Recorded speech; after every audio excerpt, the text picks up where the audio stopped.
What's happening, Boot Junkies? Mike Delgadio here, back with another video on home studio setup for voiceover. And this is really just a follow-up to my most recent video that came out. I'll have a link to it. That talks about a scam that was being perpetrated on on a particular freelancing site. And if you've come to this video from that video, you'll notice that there were some scenes that were completely smeared out. I'm sorry about that. What I wanted to show you with those screen captures was that just an example of a job that you might find on any of the freelancing sites, whether it's any of the big ones, any place where you might submit for casting jobs, any place where you might be submitting to be hired as a voice actor. There is a potential scam that goes around, that went around, that the job was asking you to read a specific script. It was a really long script, like a 10, 15-minute script for an audition or potentially the job. But within that were a couple of paragraphs highlighted in that last video that essentially, if you read them aloud, they were the disclaimer that another company called Descript uses to sort of have the voice actor acknowledge, or the voicer acknowledge permission that their voice is going to be cloned. It states it very clearly in the paragraph. However, if you're not someone who knows about that system, you've never heard of Descript, you could easily be tricked into thinking that you're just reading something from a sci-fi script, right? That, we see these sci-fi things, this near future, this dystopic future stuff where you see these scripts that are plausibly near future, and it could easily be something that the unscrupulous person trying to hire you is getting you to read that script.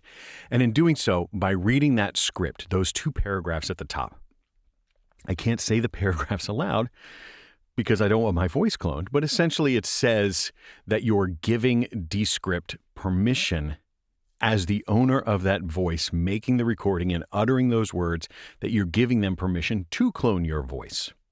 That's what the two paragraphs say. And in so doing, and then reading the remainder of it provides the training data for their system to make a clone of your voice. Now, in that video, my voice had been cloned. I'm a customer of Descript. I pay for it for other purposes. But since I am a subscriber and I have cloned my voice, that was an example of how that voice would actually sound. All that's to say, sorry that I had to blank those screens out. We'll talk about that. But if that's what you came here to find out why, that's why. That's what was there. If you're looking to know what was behind those screens, it was just a screen capture of a freelancing site with an example of that exploit, of that abuse out in the wild. So that's all you need to know. If you want to stick around and find out why it was blurred out, I'm going to talk about that now, but there's nothing more about that video. It was just to know as an example. So if you're sticking around, I had to blur the screens out, and I was surprised that I had to blur those screens out. It's unfortunate that I had to do so, but essentially it was a screen capture of Upwork, and their intellectual property had their mark in it. And I was under the impression that what I was doing was considered fair use. It was for educational purposes, wasn't disparaging of the mark. I wasn't claiming that mark as my own. I was cognizant of the things that make for a fair use argument, and I thought I was acting within fair use. But Upwork disagreed with me. They sent me a cease and desist, a kindly worded cease and desist. When you receive a cease and desist, the thing you shouldn't do, I would say, is go out and start raising hell in public. The thing you do is you talk to an attorney. You talk to an attorney, and if you think that you're on the right side of things, you talk to an attorney and evaluate what it is that you should or can do. So that's what I did. I retained my attorney, who's helped me with other things, and we talked about what it was, and we went back and forth with Upwork to try and come to an amicable solution. I thought I was acting in fair use. They said, no, you got to have permission. So I asked, would you grant me retroactive permission? They said, no. And that's fair enough. That's well within their rights. It's, no skin off my back. Turns out that in the terms of use, as an Upwork customer, you're also binding yourself to not post screenshots. So it would appear, based on my understanding of it, that as an Upwork customer, it's actually more restrictive than if you're not an Upwork customer. So I stopped being an Upwork customer. So I'm no longer an Upwork. I would no longer freelance there. I'd hired people on Upwork, and I had been hired on Upwork.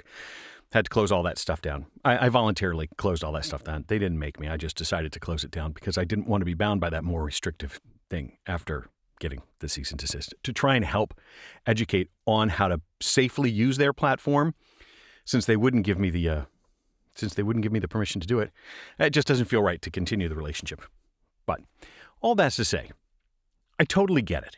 I totally get it that they have a trademark that they're obligated to protect. I have a trademark on the Booth Junkie name. I'm obligated to protect that. If somebody out there started saying, hey, Booth Junkies, I'm a Booth Junkie, if they started using my mark, I have a legal obligation to defend it, to send cease and desists, to get people to stop doing it. And that's what I received. When you receive a cease and desist, the thing you don't do is you don't go ranting out in public. It's not a smart thing to go out and rant in public. What you do is you talk to an attorney. So that's what I did. I received a very kindly worded message from them. It wasn't officially a cease and desist. I received something to ask me to take it down. I contacted my attorney, retained him for several hours worth of work, and we discussed what it was that I should do. Was I in the wrong? Was there anything that I needed to be aware of? How should we proceed forward with them? We sought, it says in their terms of use that you need to get written permission to put those marks out there. We asked for that permission. Upwork refused, as is their right. For whatever, I only, have so much money that I can afford to it.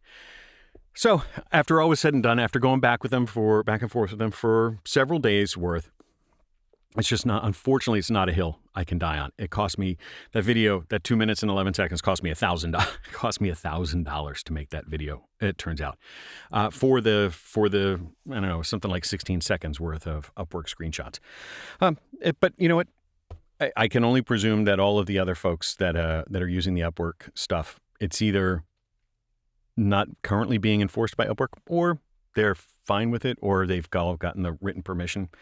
So whatever. I thought it was fair use. It wasn't. And but that's what the risk is. Potentially cost you a few $1,000s. I will say the outcome of that video, it was a nice conversation with Upwork. No animosity or anything like that. The folks from Descript, they contacted me. They were very grateful for me bringing that to their attention. They're going to, see if there's anything else that they can or should do to help prevent such an abuse of their system. They don't want their system abused in that way either.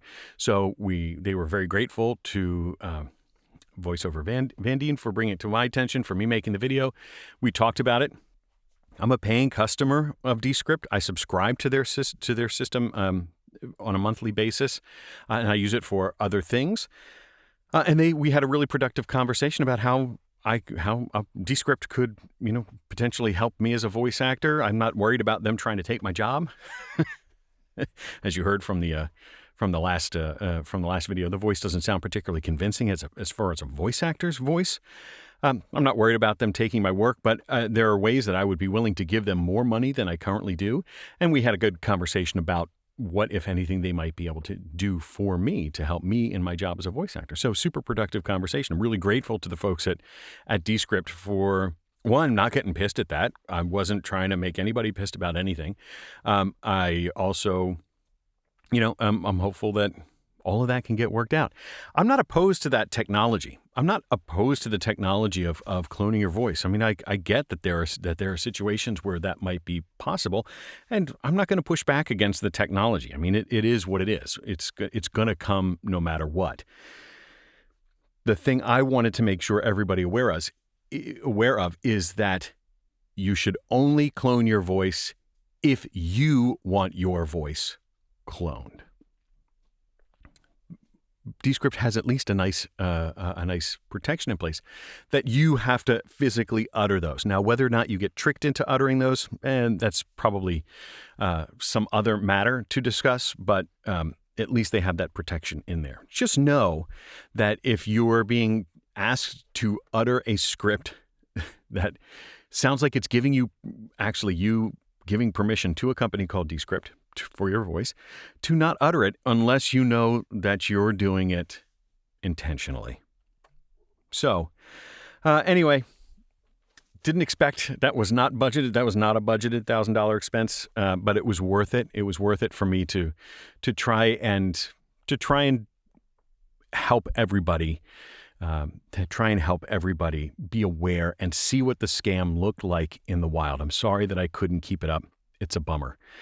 But it is what it is. We'll just have to live with the screen mock-up in the beginning of it. It's just, that's here. I wish I could go and retroactively put that screen capture into the old video. That would rectify a bunch of stuff, but you can't with YouTube. So anyway, that's where it stands. If you'd like to support the channel and help offset, there's some links down below. I would appreciate it. But, do whatever. You're certainly no obligation to, but it's appreciated because it was not budgeted in this month to spend an extra $1,000. Anyway, so that is what it is. But now you have the explanation on why those screens were blurred out, and we'll be back to regular programming here with the next video. Thanks so much. We'll talk to y'all later. Now, go get yourself a mic. Don't take any screen captures of anything, but get yourself a mic. Get out there. Record something amazing. We'll talk to you soon. Thanks.